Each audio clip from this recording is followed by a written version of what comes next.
ते अनन्या आणि काव्या तयार होऊन गेलेले आहेत सप्त्याकडे मंदिरामध्ये. किती सुंदर डेकोरेशन केलेलं आहे आणि नवीनच बांधकाम केलेलं आहे. छान पूजा वगैरे मांडलेली आहे.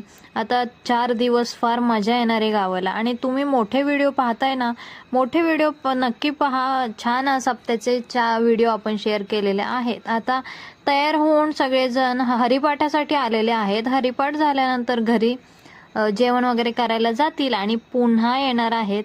आणि मोठे व्हिडिओ डिटेलमध्ये शेअर केलेले आहेत. खूप मजा केली 4 दिवस.